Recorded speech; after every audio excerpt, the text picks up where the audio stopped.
This video is going to cover how to determine the net marketing contribution for a number of different companies, and we're also going to look at the marketing return on investment and the marketing return on sales. So we'll start with Nike, and we'll use one of three different approaches to determining that. Nike identifies its demand creation as its marketing and sales expense. So for our calculations, all we need to do is to copy these values into our table below.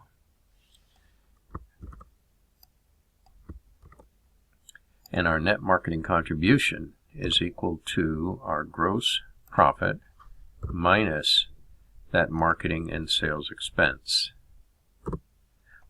And so now we have that value in place. Our marketing return on sales is equal to our net marketing contribution divided by our total revenue, and we'll copy that across. And our marketing return on investment is looking at our net marketing contribution divided by our marketing and sales expense, and we'll copy that across.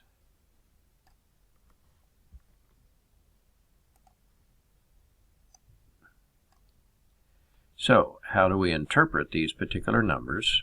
By looking at the marketing return on sales, we notice that almost 34% of the gross profit remains to cover the other fixed costs that are not related to marketing. For example, the overhead expense, total selling administrative expense, interest, insurance, taxes, etc.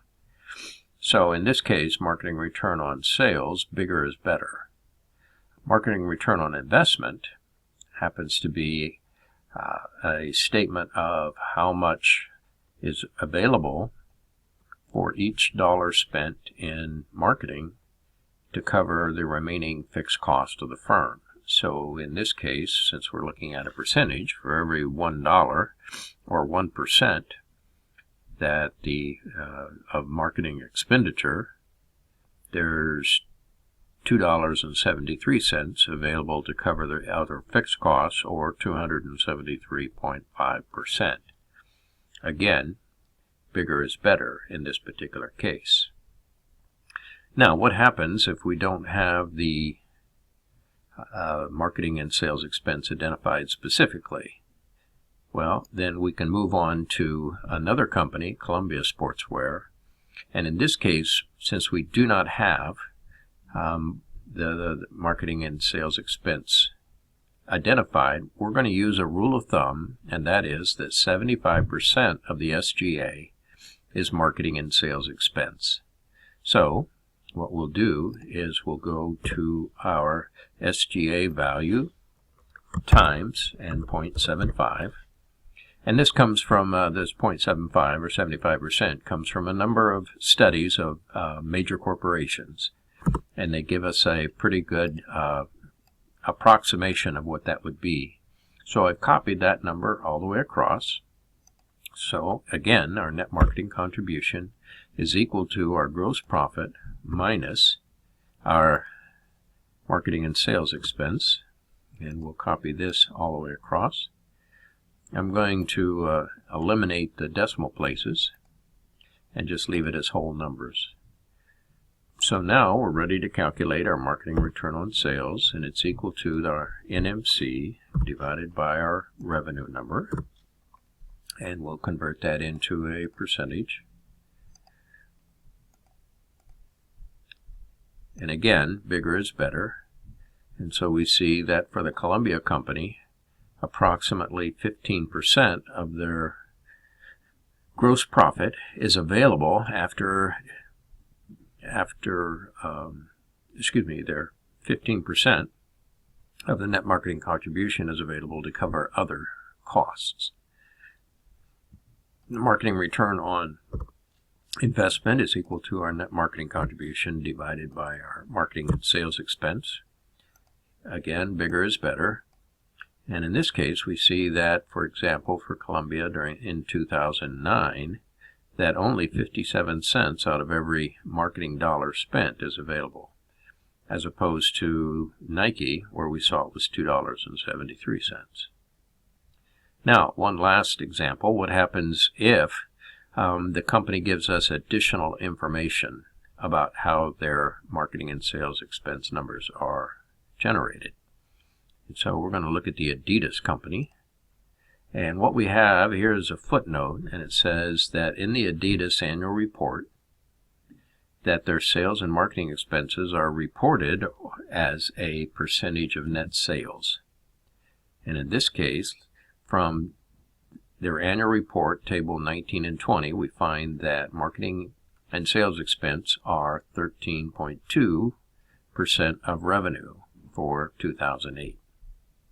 So we'll use that particular value in order to calculate our marketing and sales expense. So we'll take this times, and we'll convert that into the percentage into a decimal, 132. Actually, the better thing to do would be to go ahead and just reference the cell. That way I can copy it across, and there we have it.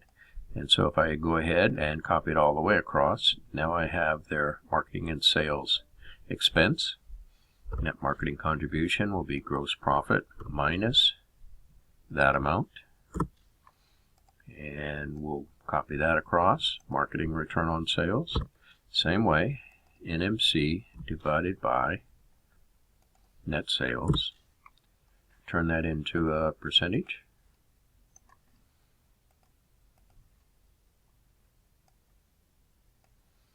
And the marketing return on investment was NMC divided by marketing and sales expense.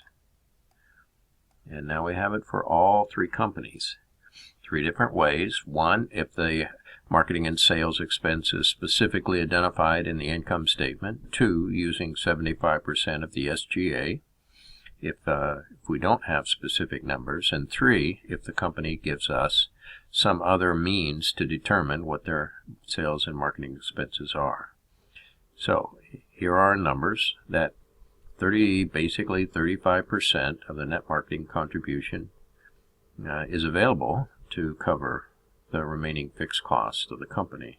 So bigger is better. So for Adidas, we can see a little bit of fluctuation, but not a great deal. Almost 36%, 33%, 34.5%. And for the marketing return on investment, for every dollar of marketing spent, $2.68 or 69 cents is available to cover the remaining fixed costs.